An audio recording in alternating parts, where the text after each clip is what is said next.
Heavenly Father, thank you again just for a time to get together here and to get back in step with our tour to Israel. God, I thank you for how well everything just came together quickly and suddenly. I thank you for that. And I ask God that you would just bless us, not only today and the meetings going forward, but Lord, on this trip that you go before us, that it would be a fruitful, sweet, truly life-changing trip. In Jesus' name, amen. All right, we mentioned it before. I'll say it one more time just to make it official. Lydia Roma was in a pretty bad car accident. Whoop, whoever's puppy that is, you need to mute your mic. Okay. But she was in a pretty bad car accident and broke some bones in her ribs and everything, so she's not going to be able to join us on our tour. So that's going to bring our numbers to 26 to Israel and 23 to Greece. So the price for Israel is $51.45. So $5,145, a little bit less than we were planning. We were thinking $5,300. It's $5,145. Greece we thought was $24.78 or $73 or something. It's a little bit more. It's $24.99. So Greece went up I think it's $24 or $27 or $26. Israel went down about $155. So it's kind of what it is. The total is $76.44, and that is firm. That's final now. Insurance, we talked about that before. Again, if you want insurance for Israel only, how that works is if you test positive at the airports with this insurance, you get all your money back for Israel. That price is $356 per person. So $356, and it covers your $51.45 if you have a positive test. If you want Israel and Greece, then it's $520 per person. So it's another $160, $66 or something. So that's how that works. So it's up to you if you get it or not. If you want to get it or if you have questions about it, this is who you call to order it or to get questions on it. Right? It's 800 number, 1-800. That's 1-800-876-9502. When you dial that number, it's going to ask for an extension. The extension is 101. And you can talk to one of two people, Lilo, L-I-L-O, or Sharon.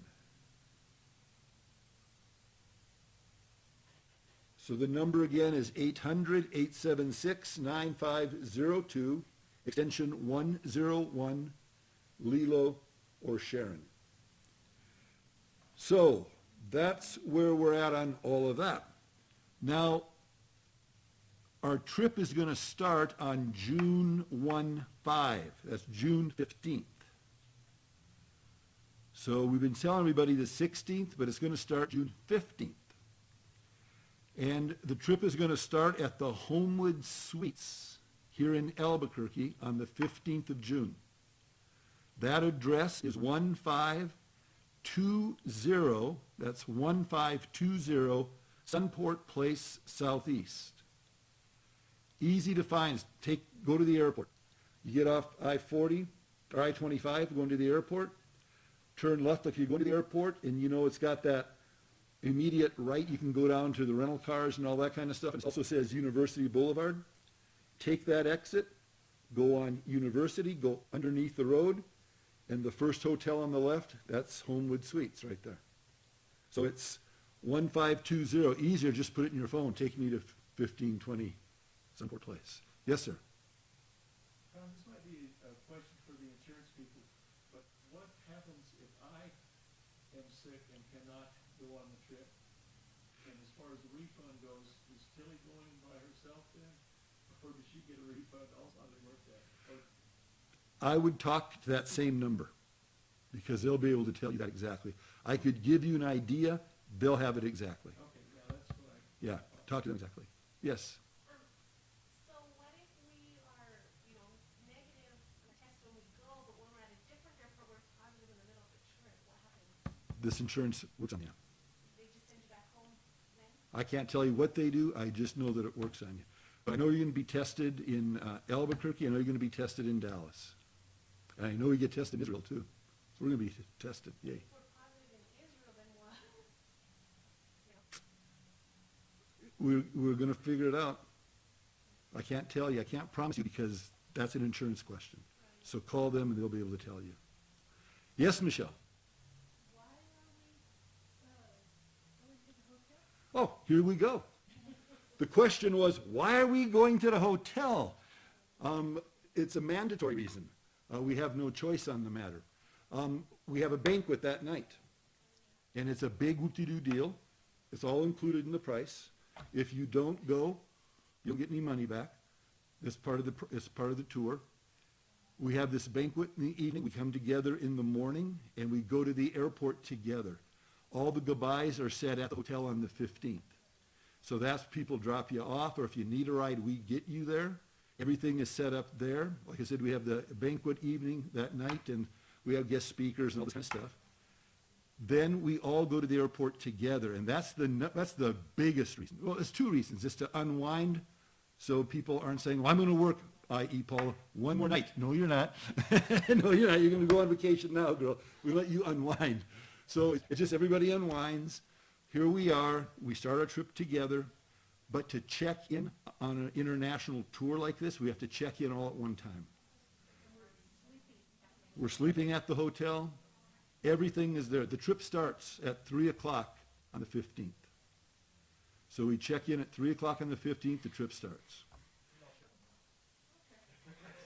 Sleeping bags in the conference room. Yes, it'll be fine. But so that's how it's going to be. Yeah, but we want to get to the airport together because if anybody is late at the airport, we cannot check in as a group until everybody is there. And so we've just always done this, so we had everybody there at one time, and it's not an issue. Did you get her on, Lisa? That's, okay. That's fine. Okay, so everyone understands that one. So 3 o'clock on the 15th, Homewood Suites. That's where we start. And once you see how it's working, you're going to like it. Sandy, you've done this 3 times. Is it worth going the day before? I think it is. I think it's worth it because, well, the reasons you said. One is there's no way that you can be late because of people, you know, your ride is late, you just like to go get something real quick on your way to the airport, whatever. Like it eliminates all of that. And it's really kind of cool to be able to sit and talk with people and just start talking about how exciting the trip is. I mean, it's like a sleepover. I like it a lot. I think it's awesome. And I'm really glad we're doing it again. Can you hear online? Can anybody hear that? You heard it? Oh, nice. Okay. Yeah. Clesson, nice and loud. Nice and loud, Clesson. What do you think? It's great. I enjoy it because you already feel like you're on vacation. I mean, we're still in Albuquerque, right down the road from where you live, but you're in a hotel. You're not at your own house. You know, you can go swimming. Enjoy like you're on vacation already. That's it. So that's what's going to be happening. Okay, any questions online before we get going? Anybody on there have any questions? Yes, sir, Gil. I'm just excited that we're doing that again. Because last time you were there and watched us all leave, right? Yes, sir, and it made me want to go even more. So let them on this end now. Of everybody on this trip, I don't know if I'm happier for anybody to go more happy than I am for you. Because you were like a little puppy watching the owners drive away. It was so sad. Gil was there serving like everything, hauling suitcases, doing all the stuff. And then he says, oh man, I'm going next time. I don't care. And then we hit COVID, and then we hit it again. So he's been waiting year after year. He's been waiting, what, 4 years you've been waiting? Glad you're going. Like 5, but yeah. Yeah, glad you're going, Gil. Glad you're going. All right. So we've got that taken care of. Now we're going to go to the next day in Israel. Any other questions besides what we covered now? We're good? Okay. The next day in Israel, this is a day in Jerusalem. And in Jerusalem, I got to pull this up because I know they've been working. I got to make sure I have the right order. And thank you, Rhonda, for putting some of that stuff. together for this. And what we're going to be doing is this will be on June 26th, date 11. And one of the first places we're going to go is to the Western Wall. Sometimes, if you're older, you call it the Wailing Wall. You can see a picture of it there. If you don't see it online, the way it's going to be, I don't know, Connie, can you come and just aim the camera? I don't know if they can see it. The camera is facing me. And you have to you have to bring it up closer this way. So just show it to them, see if they can see it. I don't know if you can see that or not. Can you see that if I hold it there? Online, yes or no? Yes? Yeah. Can you hold this up like that? You can stand here and you can see it. How's that feel? Can you do it okay? Can you see it? Can you guys see it? Yeah. Okay, so the Wailing Wall. Now, if you look at the Western Wall there, it's the lighter colored. You'll see the dome, the gold dome. To the right of it, you'll see a white wall down in front here. You see the orange kind of wall, then the white wall running left to right on the screen. That's the Western Wall. It's the Western Wall of King Herod's foundational retaining wall for the Temple Mount. So that was a retaining wall, and then the temple would have been sitting up on top. There would have been a bunch of dirt where those trees are, and that was just a big retaining wall.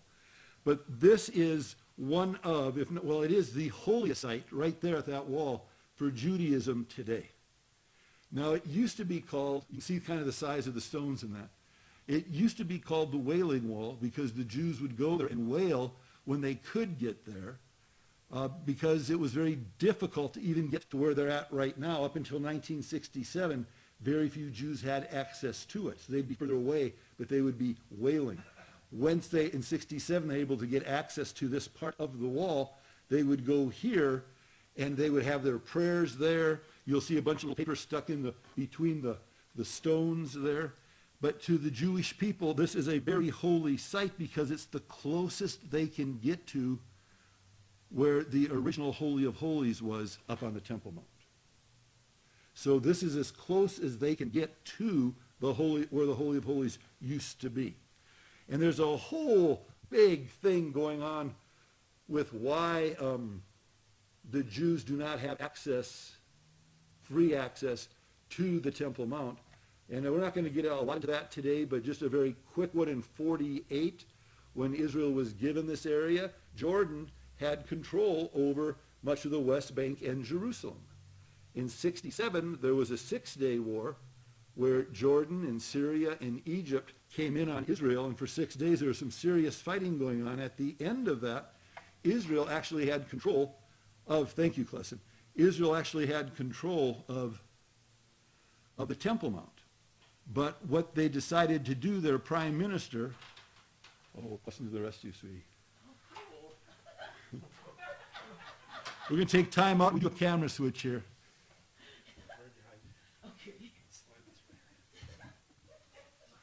If we go the other way, Clesson, maybe we can set it on that. Oh, wait, that.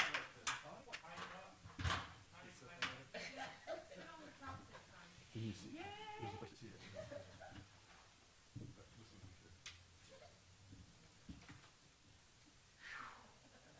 How is that, guys? Okay?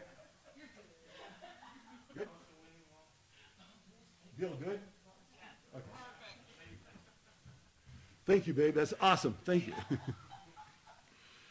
So at any rate, in 67, Israel took over the city of Jerusalem.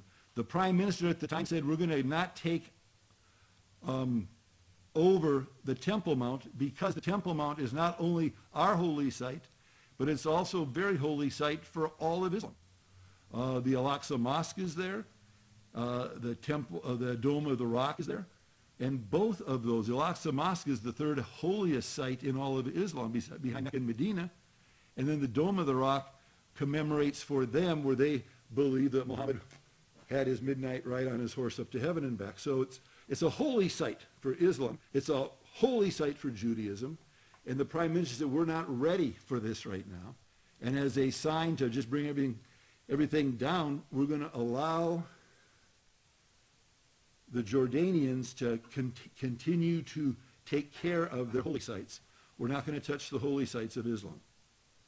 So Jordan has custodial rights on the Temple Mount, even though Israel controls all of Jerusalem except the Temple Mount. So when we go to the Temple Mount, you're going to see it's a crazy little thing. We go, you'll see Israeli guards as we go up into the Temple Mount. When we get on the Temple Mount, we are now under Islamic law, which means I cannot hug my wife up there, which I found out when I brought my wife up there. So can't do that. So no PDAs, even if you're married, no PDAs. And that's what it is. But we go up on the Temple Mount, but that's another day. But this is the wall right there of that Temple Mount. So since 67, Jewish people had an access to this wall. It was no longer called the Wailing Wall, as much as it's now referred to as the Western Wall. Different times during the year, there'll be thousands upon thousands upon thousands of people gathered in that open area before the wall. There's bar mitzvahs there, mitzvahs there, I can't say that word, there. So they're all, that's where it takes place. We're going to go there. When we go there, and I encourage you to do it, guys, they separate the men and the women. Men will be to the left, there'll be a screen, women to the right. Guys will have to put a yarmulke on, that's a little hat. That's just done out of respect for them. Roman's wearing a baseball cap. You can wear it as long as your head's covered, but out of respect, I think it's just better for us. They have these little cardboard little hats. Just stick it on the back of your head, and you can go on in there. You'll see some guys in the pictures here have hats on, and that's fine. That's fine.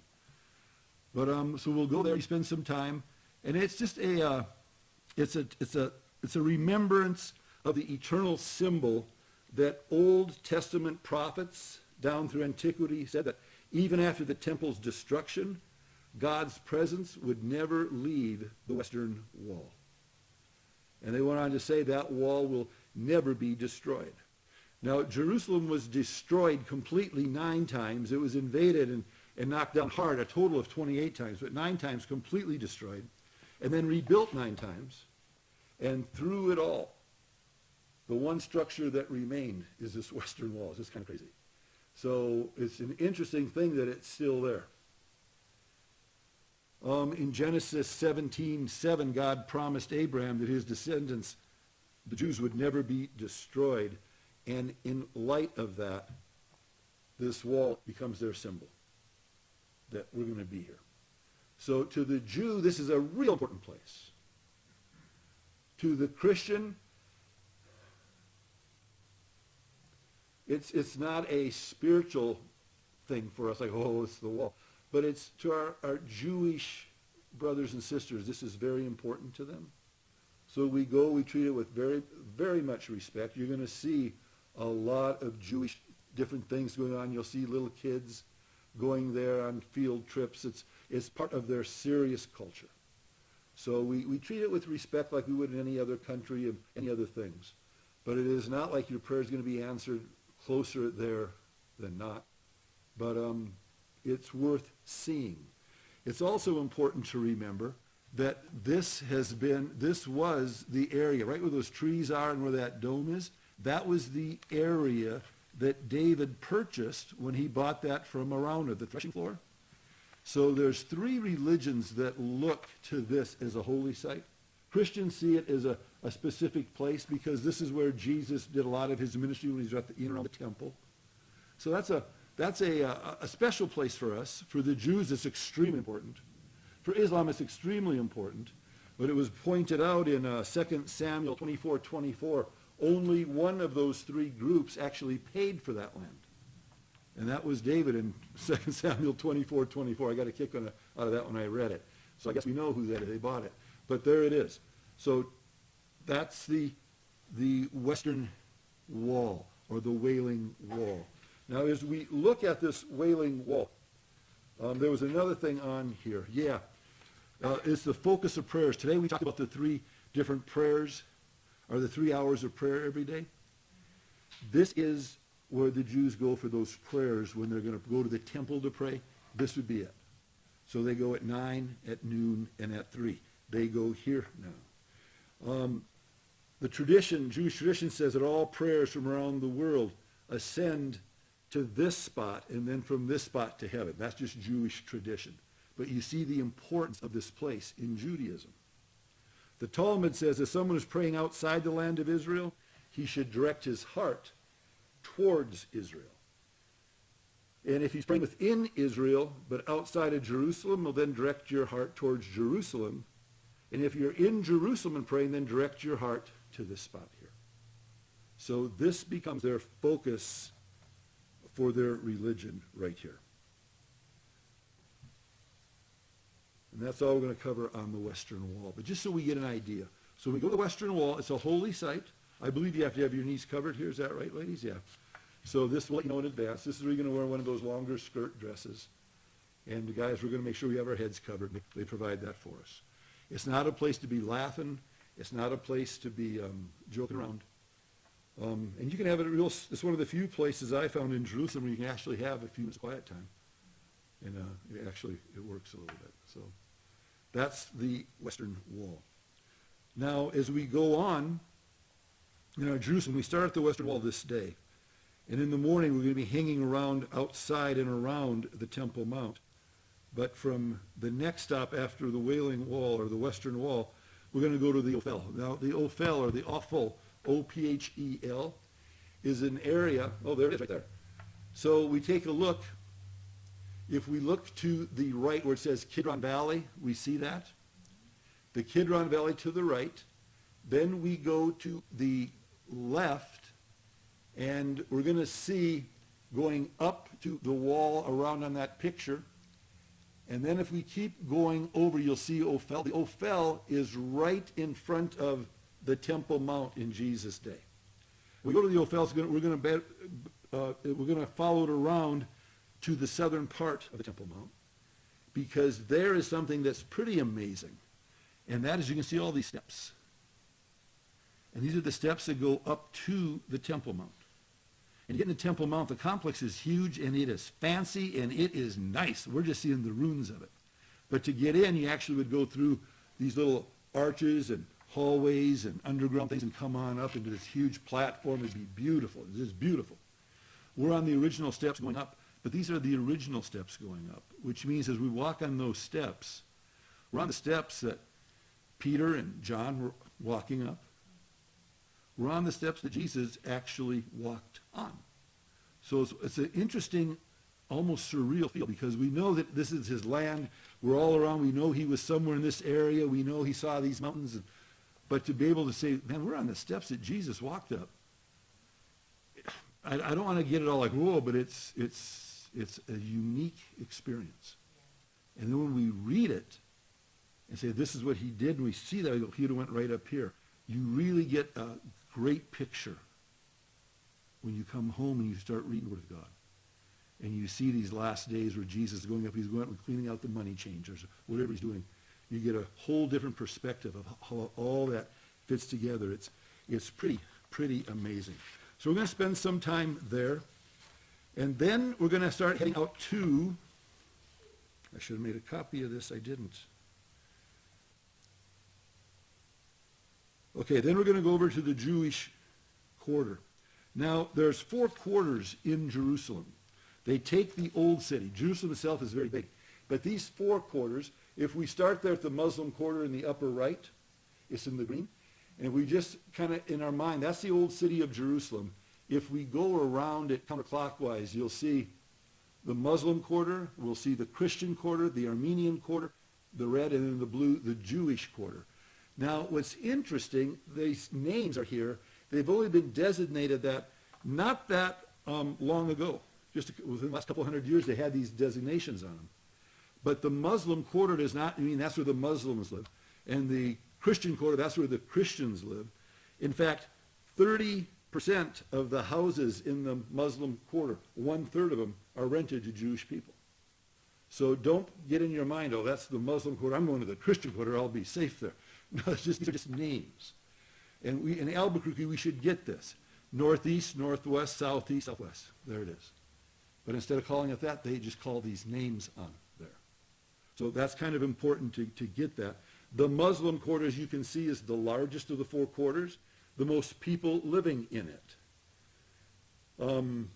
That's really all we need to know. I mean, there it is. You can see the white square that cuts into the green. That's the Temple Mount. So we see the Temple Mount is situated, for the most part, in the Muslim quarter there. And then to the southwest, you'll see it's a little bit of the Jewish quarter, but that's where that is. Now, the Christian quarter is going to be important for us, not because it's called the Christian quarter, but because of the gate that is there. And we're going to be looking at all four gates, so we'll come back to that. But the Christian quarter is something you're going to want to keep in your head if you go out in the evenings. After our meal, we're going to get a taxi, and 8 of us are taking 2 taxis. We're gone. We'll see you in the morning. Go have fun. The Christian quarter is really an important spot to have it embedded in your mind. And we'll talk more about that as we get closer, because of the gate that is there. It kind of flows from that one gate. So the Christian quarter, then the Armenian quarter over here, and then, of course, the Jewish quarter. Now, one of the things that's interesting when you walk through these four quarters is there is a different feel in the quarters. The Jewish quarter, if you go to a shop in the Jewish quarter, and you're in the old city of Jerusalem, oh, I want that souvenir. If the price is 47 shekels, expect to pay about 47 shekels. That's what it says. If you're in the Muslim quarter, have fun. It's just fun. And if it says 47 shekels and you spend 47 shekels, they are going to be so disrespectful of you. They're like, what's wrong with you? It was 47 shekels. They'll just, what's that? That sound? They won't like it. They expect you to barter in the Muslim quarter. And have fun. Enjoy it. Enjoy it. Just have fun. It's your day, it's your time off. You're out there just talking to the people, having fun. And you see something, and 47 shekels. 47 shekels, make it 47 shekels. I couldn't give you more than 15 shekels for that. No, 15 shekels, you've got to be kidding. I can't even feed my family with 15 shekels. You just walk off. Another story you're looking, and a half hour later, here he is. He's found you way down there. Excuse me. I can go 32 shekels. It's like, again, you're doing this. I told you 15, 17. I'll go 21. Oh, 21. No. He wants to have fun with you. And it's not the price, it's the fun. Michelle, how long did you live over there? 11 years. Michelle lived in Arab Muslim community 11 years. Nice and loud, Michelle. Well, one thing, even if you're going for tomatoes or whatever it is, you ask them, I want the good stuff under the table, and they'll say, Isn't that fun? you don't pay, you never pay. List price, no. And it's just an experience. It's just fun. Just have fun. Just go have fun. So bring some extra shekels just to have fun and enjoy. You make friends, and it's fun. It's fun. We're going to have all the shekels for you before you leave. What we're going to do, the question was for you online, Oren said, are we going to have their currency? Yeah, because dollars don't spend very well in Jerusalem. They might spend up in the north a little bit, but our problem is we get in, and then it's Shabbat, so you can't change money at a decent rate, and then we're off into the country for 5 days. So, and then the way our schedule is, you don't have time to go and do it where places you want to do it. You're stuck in the hotels doing it. So we found it's much better. We do the changing of the coins here. So about 2 months in advance, we're going to take an order from all of you. So I want $700 in shekels. Okay, we got the $700 in shekels. And we get it from everybody. We go to the bank. There's one bank, Wells Fargo Bank, that does the international exchange for us. We get it in. We get all the money exchanged. The receipts for it shows the rate, so we don't make any money. We're just doing this for you. And then we give you your shekels. So now you've got your currency when you get there. And it is so much better. Now, if you use a card, you can, use your card. It'll just transfer into the shekels. But a lot of the places like this, cards, that's not going to work. You've got to go with the shekels. So. How much cash do you recommend? Yep. Who is that? I thought so. Maybe your I daughter. thought it sounded like you. Okay. Well, for you, Lachey, I would think not more than like 9,000 or 10,000. Don't go crazy on it. But no, I don't know. It depends what you're going to buy. Everybody's going to be different on that. I would say minimum 300, minimum. And that just allows you to get what you need to get, whether it's sodas, ice creams, that type of thing. I wouldn't get much less than that. I think you'd be disappointed if you got less than that. You could get more. I would say $300 at least. Roman, what would you say for? To start, 500. 500? Roman suggests 500. And if you have leftover, will you be able to change it into? Yep, you should. Yes, you can. Yes, you can. Greek currency? Yep, Thank you. yep, you can do it. All right, you're welcome. There's a cost for it, but it's minimal. It's minimal. You guys all heard that, right? So if you have shekels left over, you can switch over into the Greek currency. And even when you're coming back, if you still have currency from there, you can exchange that at the airport. Yep, you can. All right, so good. So thank you, guys. Thank you. That's good. Okay, so there's the 4 quarters.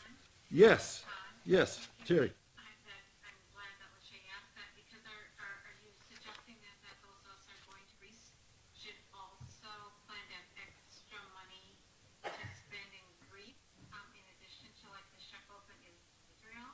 I would, most definitely, I would. Yes, but we're going to cover Greece in about 3 or 4 weeks, and we'll get into. But that's a great question. But yeah, I'd have some money for Greece too, by all means. By all means, yep, good question. All right, now let's get back into Jerusalem. We got the 4 quarters. Leave it up just for a quick second. And on these 4 quarters, there's a wall that goes around these 4 quarters. That's the wall we're going to see when we go stand on the temple or on the Mount of Olives and look at Jerusalem. We'll see the Dome of the Rock, and we'll see this wall. The wall that we see is not the wall that Jesus would have seen. That was a wall that was built on top of the original walls that were there. And these are the walls built up by Solomon, I believe it was, of the Ottoman Empire. So that's the walls there. So they're not the same walls. They're built on top of the walls. But as we look at these walls, there today are 8 gates, 2 on each side of the walls. And a gate is an entrance, now remember. Some of the gates that we're going to go through are just that, a simple entrance. They call it the gate. But some of the gates are like the gates we talk about, that are a big room. Remember we talked about? It was a defense mechanism, a place of meeting. So let's go ahead to the other. Do you have anything on the gates? There was one back there. There was a gate. See that entrance right there? Is that Damascus Gate? No. That's Jaffa Gate? Okay, there's Jaffa Gate right here. So here's Jaffa Gate. That's the big one we talked about in the Christian quarter. Everything takes place right through this gate, it seems. If you go through this gate, you're going to be where all the shops are, little restaurants are, and this is typically the gate you're going to go to from our hotel. So when there's all these gates, it's real easy to get kind of disoriented by going into a gate. I thought this was the Jaffa Gate, and I was over on the Lion Gate, and I got all mixed up. So Jaffa Gate. It's called the Jaffa Gate because when you're inside the wall and you go out that gate, you end up in Jaffa. So it's just, if you're walking out the gate, keep going. There's Jaffa way over there. Jaffa is Tel Aviv today, basically. That's the area. Remember, Jaffa is where Jonah boarded a boat to try and run away from God's will. Jaffa, remember, or Joppa, is where Peter had his dream with the sails coming down and everything. So that's the Jaffa Gate. There's a Damascus Gate. If you go up the Damascus Gate, where do you suppose that takes you? To Damascus. And you know from your own mind, we're going to look at that later, that's north, so you know if you're kind of disoriented, the Damascus Gate goes out to the north. Jaffa Gate goes out to the west. It can kind of help you keep yourself somewhat orientated while we're there. But this is the Jaffa Gate. Do we have any other gates? Pictures or anything like that, or not so much? Nope, okay. That's fine. That's a gate right there. So there's a Jaffa Gate. There's a Zion Gate. There's a, if we look at the Jaffa Gate, goes to the west. There's a Zion Gate going to the south. There's another gate that's real important. Jaffa Gate's important for us, and of all things, the Dung Gate, D-U-N-G gate. That's an important gate for us because that goes out to the south. And remember we talked about that before, about that's where you take the trash out and all the carcasses out and everything like that. Well, it's still called the Dung Gate. If you go into the city through the Dung Gate, it's going to take you right to the Western Wall. So that's how you get to the Western Wall. That's how you get up on the Temple Mount. It's through, of all things, the Dung Gate. So that's on the south. And then to the east is the Golden Gate, or the Eastern Gate. And the Islam folks blocked that baby up. They said, wait, the Jewish scriptures say that when their Messiah comes back, he's going to go through the Eastern Gate? I don't think so. And they blocked it up. So, bummer, I guess you can't go through there now. Hello. But, you know, that's just what it is. You'll see the Eastern Gate blocked up. That's what that is.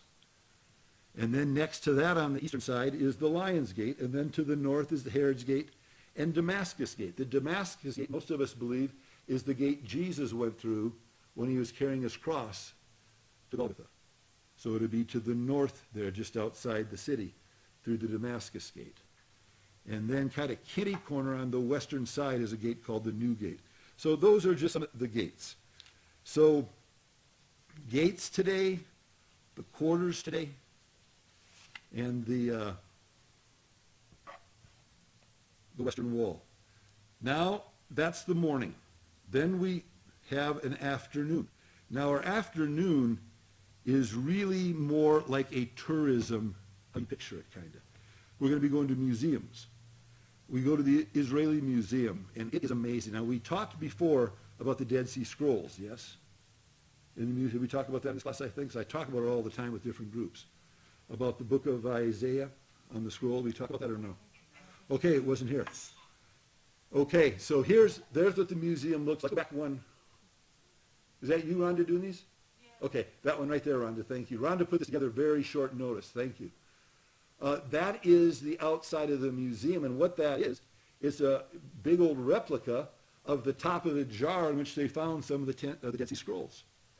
And there's water always running over the top of it. It's humidity controlled because of what's inside the museum. It's down underneath all that. But we're going to go in there, and we're going to see something, guys, that is really amazing. There it is right there. That guy's looking at it. You see it's enclosed in that glass. He's standing up on that high little deal. You see the steps going up to it. He's wearing the white shirt, got his hands behind his back. What he's looking at right there is one of the most amazing discoveries that's ever been made. Hence, they built this whole museum basically for that and some other of the Dead Sea Scrolls. But what makes this one so interesting, guys, is you can look at it and you'll see it. It is one complete leather scroll. And on it, it's all Hebrew. So it's like, well, okay. But what it is the entire book of Isaiah. From chapter 1, verse 1, all the way to, all the way to the end of the book, chapter 66. And the reason that is so important is because up until the discovery of these Dead Sea Scrolls last century, the liberals said the book of Isaiah, there's no way in the world that can be accurate. Now, we talk about this in our classes all the time. How many books in the Bible? Yell it out if you know it. 66 books. How many chapters in Isaiah? 66. How many books in the Old Testament? 39. How many books in the New Testament? The book of Isaiah breaks up the exact same way. The book of Isaiah breaks up into 39 chapters that deal with the wrath or judgment of God on a rebellious nation. And then starting in chapter 40 of Isaiah, for the next 27 chapters, the end of the book, it talks about the mercy and the grace of God. And in that end, those last 27 chapters, it talks in details about the coming of the Messiah and what will happen with that Messiah. And it's so exacting that people will say, well, there's no way. There is no way in this world that those last 27 chapters of Isaiah were written before Jesus. Couldn't have been. They're too accurate. It couldn't have been. Well, then they found the scroll, dated before Jesus. One scroll. Isaiah 1 through 66, right there, dated before Jesus came. Found in the area of the Qumran, where all these men had pulled away, the Essenes. And the Essenes, remember, as they got together, they said, from our study of the scriptures here, guys, our religion has gone crazy. You guys are looking all political. You've turned Judaism into a political thing. The zealots want to kill Romans. It's all about the politics. We're out. And they left. And they went down to the Dead Sea area and to the area of Qumran, and they started studying the Bible. And they said, look at these scriptures. Messiah is coming now. He's coming in our lifetime. And they were right. He did. One of the more famous Essenes was a guy by the name of John. His dad was a priest, Zacharias. And he left his position as a priest of Israel to join the Essenes and study the scriptures. As he studied the scriptures, he started to go out to the Jordan River and to call people to repent. His cousin came. And as he looked at his cousin, he saw the Spirit of God, and he goes, I can't be baptized. You should be baptized in me. And his cousin said, no, the scripture's got to be fulfilled, and all righteousness be fulfilled. Baptize me. So John baptized his cousin, John the Baptist, baptizing Jesus. So John the Baptist was a group of these Essenes. Hence, when I talk about what he was wearing and what he ate, typical Essene diet. Now, we talked about this in the past with the Essenes because they felt Messiah was coming. They said, don't get married. Ain't nobody got time to get married right now. The Messiah's coming.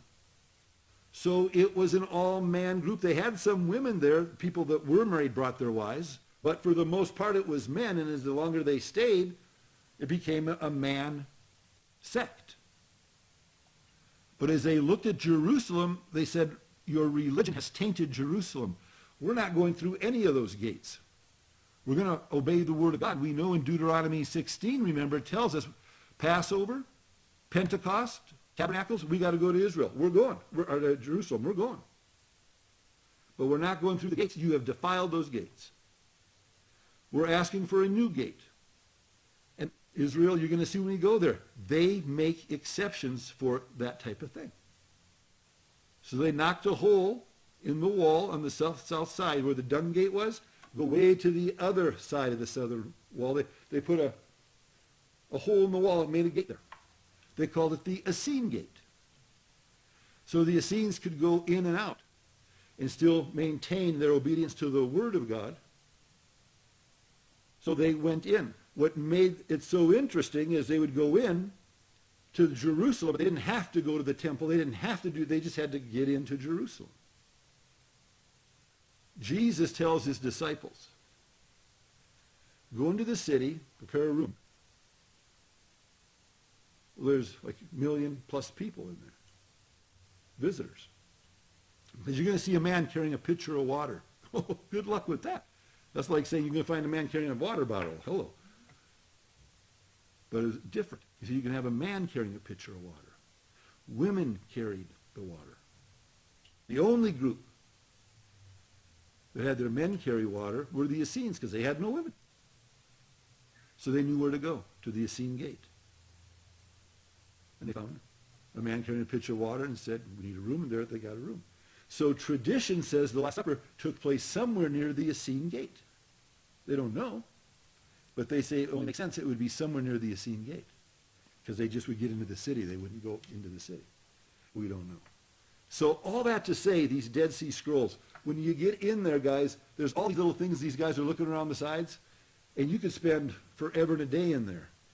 But the one thing you want to see is that Isaiah one, the one in the middle, the centerpiece. That's the Babe Ruth, if you will, of the Baseball Hall of Fame. That's the Babe Ruth of the Dead Sea Scroll Museum. That's it. You want to make sure you see that. There's a lot of interesting things, but we're only going to have maybe a half hour in here. Don't get caught up reading about every little thing like you do in most museums and miss the main thing. So I would encourage you, get to see the main thing so you can say, I saw it. And if you continue to study the Word, There is proof positive right there that every bit of Isaiah was written before Messiah came.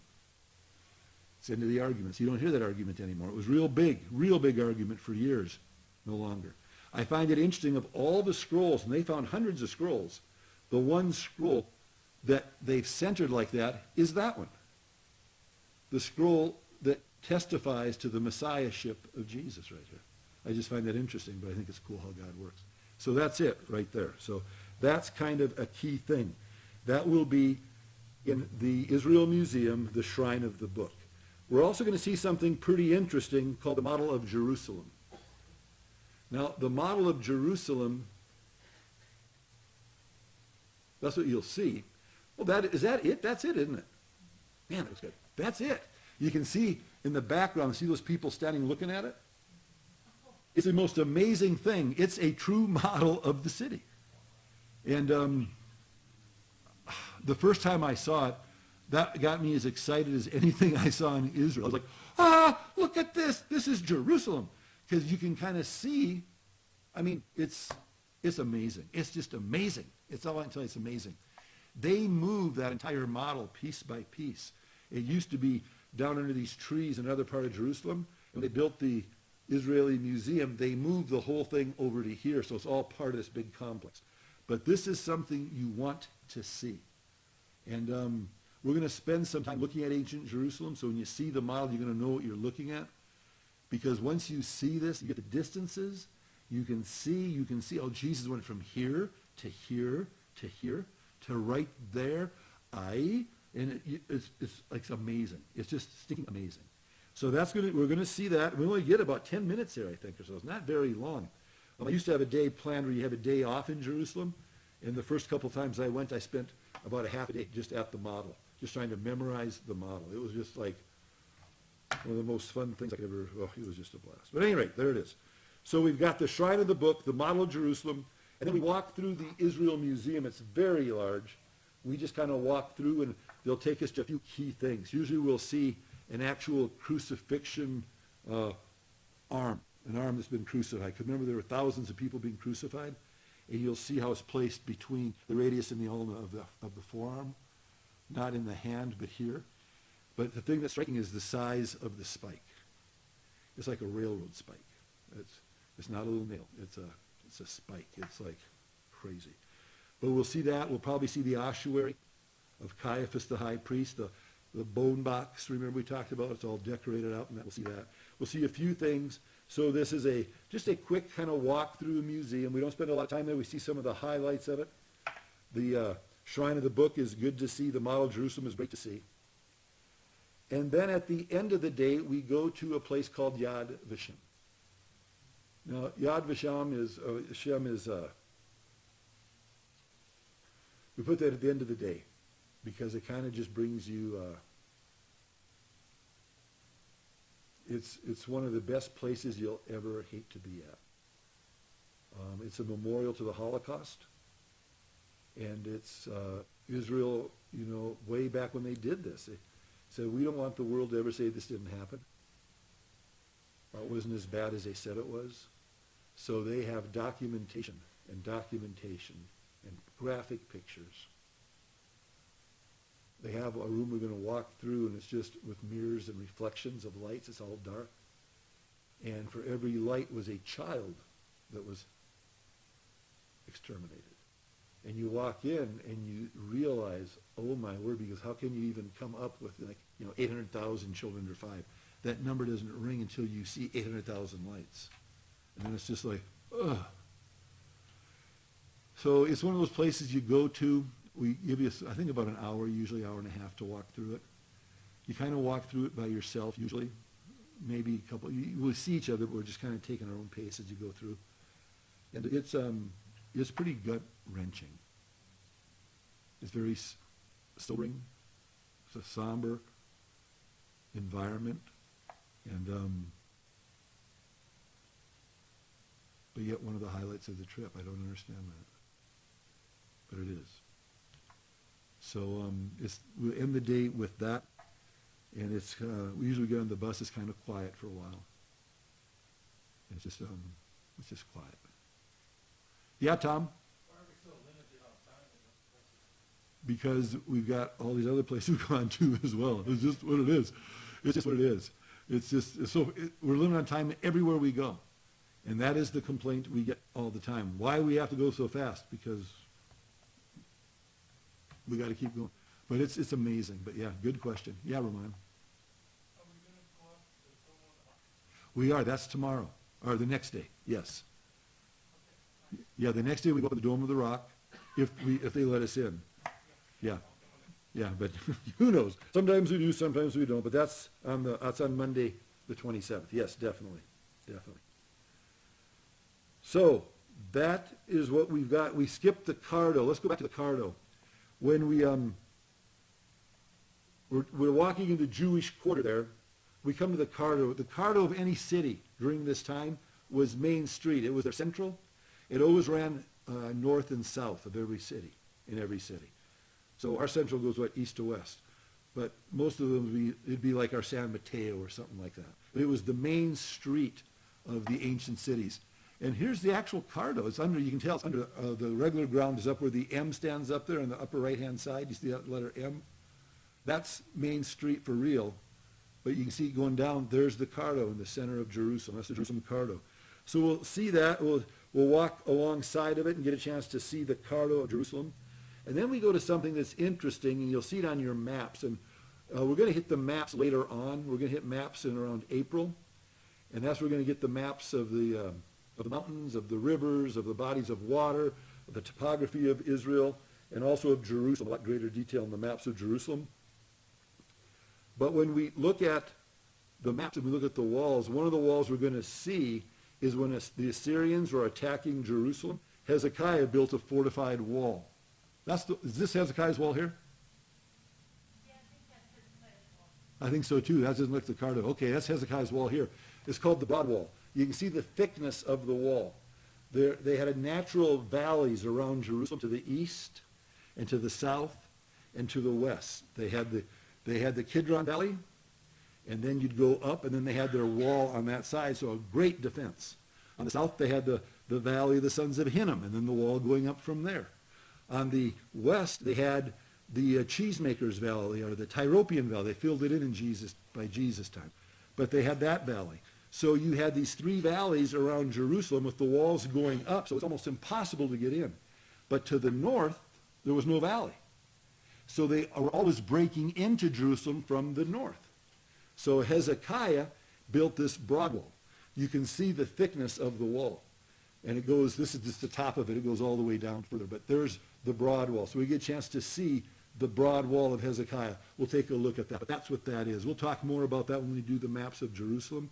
But there you can see it. Do you have any other pictures on there of a Cardo at all? That's the Cardo right here. The Cardo typically had pillars like that on both sides. So when we go to Bet Shean, a Roman city, Greek city, we're going to see the Cardo with the pillars both sides like that.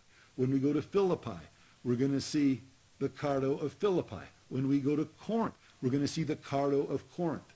Here's the Cardo of Jerusalem. Now that's a painting on the far end, but you can see the pillars here. They've been set up. They weren't found this way. They found them. They set them up, and there's the Cardo right here. So we'll see the main street of Jerusalem from Jesus' day, which is kind of interesting to see. Here's the Cardo. Anything else that you have up there, Rhonda? Nope, that's it. We got all the pictures in. You got them all. Thank you so much for jumping on that. These are your pictures, right? Couple of them. Couple of them? Thank you, girl. Appreciate you doing it. Thanks. Okay, so that's Sunday, the 11th day, Sunday, June 26th. That's what we just covered right here. It's the Jerusalem day. It's one of those days that we, like I said, we finish up after dinner. This is a great day to go out to the Jaffa Gate, get into the Christian quarter, go down with the Muslim quarter, and just have some fun down in there. It's a great time to do that. Sometimes one of the nights we'll take you out. We'll talk more about that later on. We'll take you into another street where you see the local Israeli families just out having fun. So we'll be doing that later on. There we go.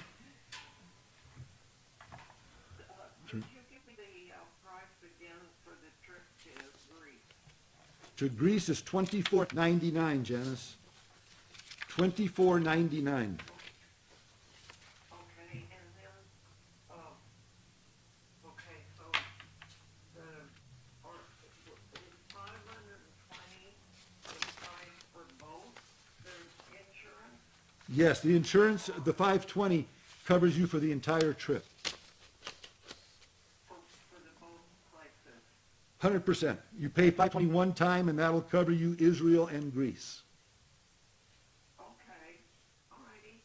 Okay, doke? And that was, yeah, the Greece is $24.99? $24.99. Israel is $51.45. As of February 1st, everybody should have in. Sounds good. If we're doing both Israel and Greece, you should have. You're welcome. We're going to do Israel and Greece. If you're doing both, right now you should have 5,000 per person in. And that would be 4,000 for Israel and 1,000 for Greece. And that would give us then a balance. Starting March 1st, we pay off the rest of Greece, I believe it is. So that will be 1,499 on March 1st if you're doing Greece. Then on April 1st, we pay the balance of Israel. That'll be 1,145. So we're just paying the balances now. So the first balance, the balance for Greece is $14.99. The balance for Israel is $11.45. Got those? Okay. And then you've got the number, Janice, to call for the insurance, right? Yeah. Okay. Yeah, I called them 2 weeks ago and they said they weren't ready. Yeah, they couldn't do it until they got everything finalized in Greece. What happened with Greece is the company they worked with, the whole office came down with COVID and they shut the office down. So now they're up and running. They got it all done last week and now we're good to go. So that's what's going on there. So we're going to finish up Israel next week. Not next week, 2 weeks from today. We're not meeting next week. I'm not sure why, we're just not. So we'll be meeting 2 weeks from today. Oh, is that next week? Really? Huh, okay. Well, we're meeting 2 weeks from today. 2 weeks from today, we're going to finish up Israel. And then we're going to start going towards Greece. We'll hit Greece. Once that's finished, then we're going to go back and do some serious maps, geography, food, culture, that type of thing. So that's what's coming up, and then we're out of here. So we're getting close now. We're getting really close.